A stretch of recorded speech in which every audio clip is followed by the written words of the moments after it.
Ang pinakamalakas na desisyon na ginawa ko ay ang ipagpatuloy ang buhay kahit ilang beses akong sinaktan at pinagkaitan ng pagkakataon. Hindi ako pinadapa ng sakit. Pinatatag lang ako nito. Sa bawat pangiiwan, natuto akong magtiwala sa sarili ko.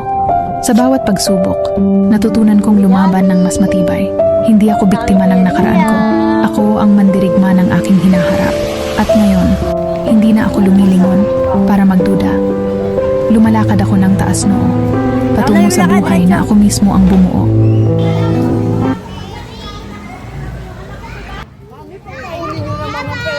Binigyan ko po ito.